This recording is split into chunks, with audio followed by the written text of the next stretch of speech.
if I was asked, Narendra, how would you describe Hobbs and Shaw? What would you say about the film?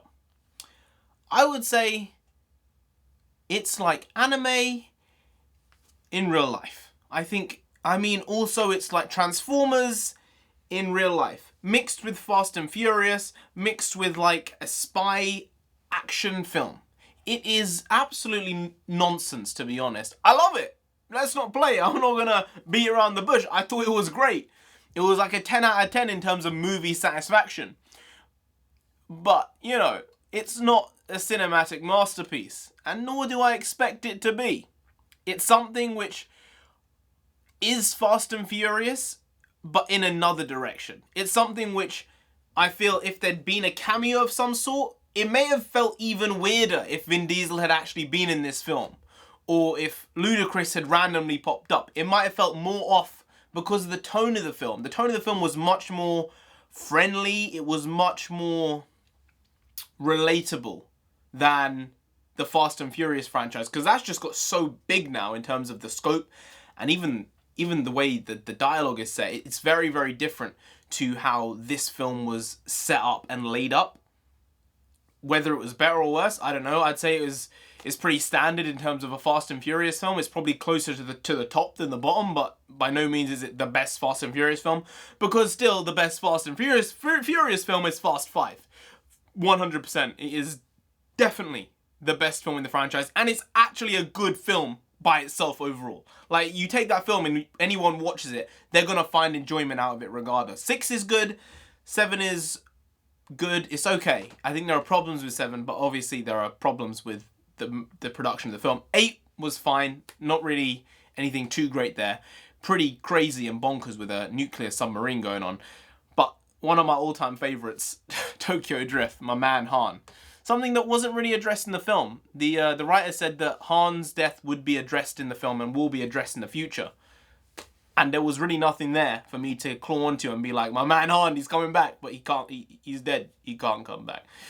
It's an odd thing as well that Statham has sort of been accepted into this like pseudo-hero, maybe anti-hero type role in this franchise, when, you know, he did actually kill one of their team. He killed Han, who's part of the main crew. And at the end of 8, it sort of didn't feel right him being involved with the group at the end, even though he did save Vin Diesel's kid, which is obviously very important.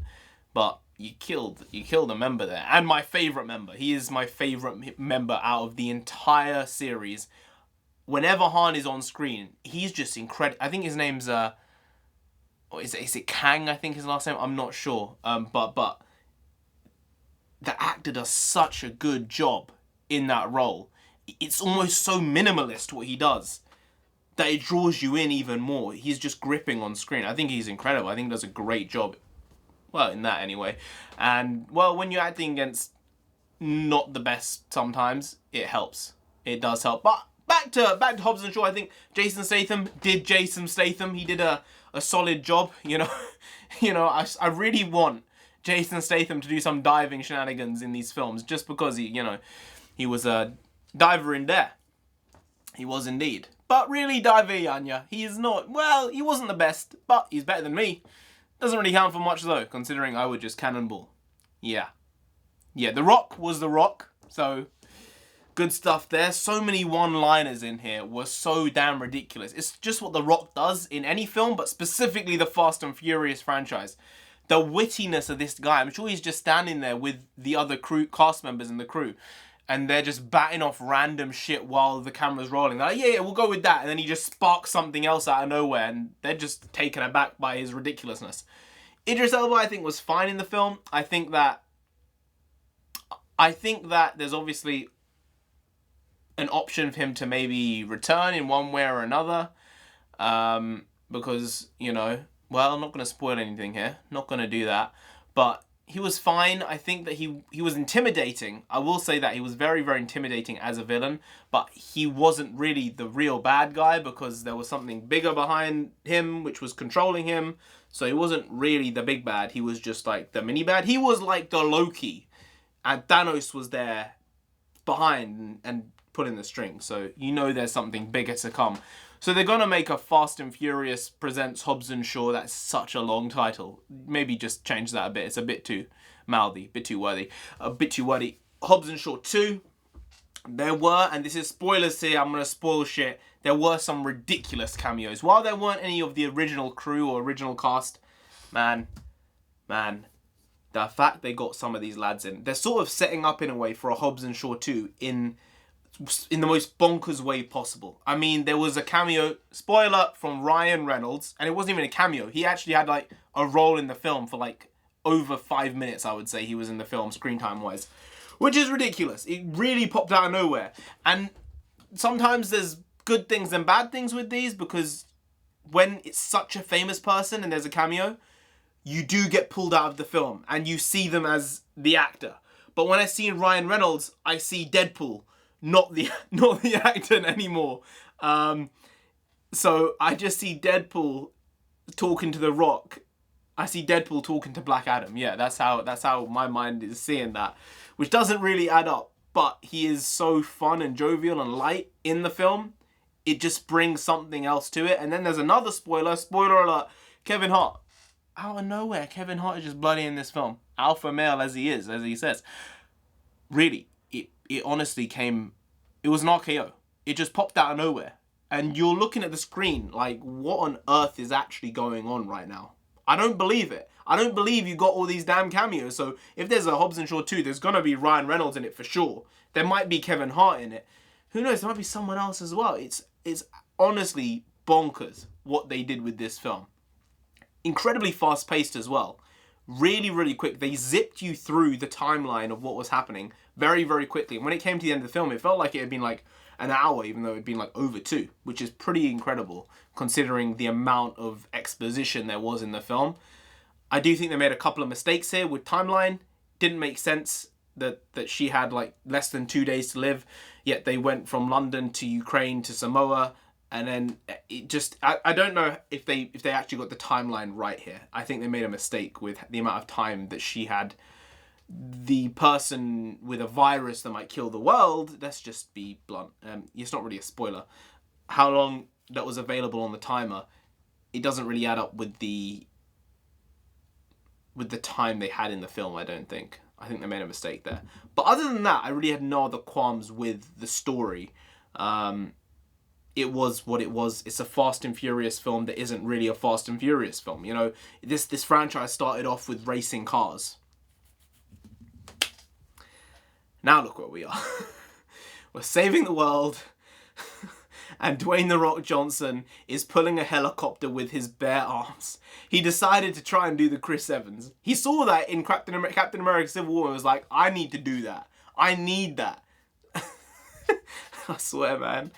The egos that are involved in Hollywood are probably mad. I love it. I love it. You know, at least you're big man. You know, that's your stick. That's your thing. But come on, be original. You could have done something else. You could have tried to like pull the space shuttle. Seen how that went. I don't think it would have worked as well, honestly. But still, fun film nonetheless. I think anyone who watches it will take some enjoyment out of it, have fun with it, and even if it might take you out of the film in certain parts and certain aspects of it, a good watch. A good watch. Anyway, guys, what would I give the film out of 10? Damn. It's tough, because enjoyment-wise, it was a 10 out of 10.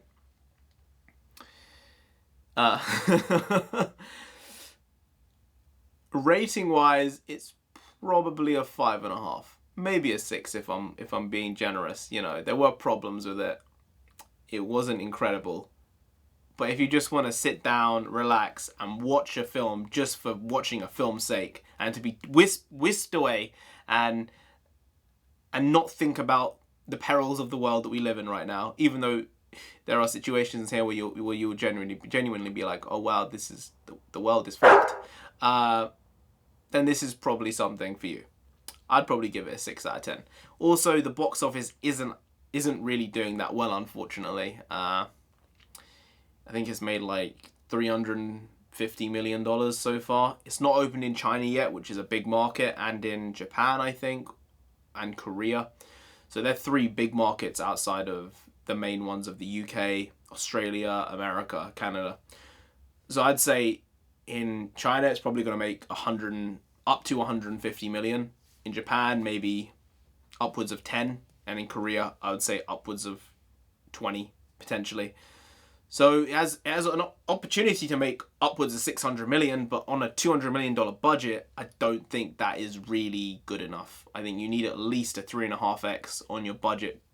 You know, that's not including marketing, so I'd say you need at least 700 million for the film to break even, around about that mark. And I'm not sure that it's going to get there. It could prove me wrong, because I'd love to see a second one with Ryan Reynolds.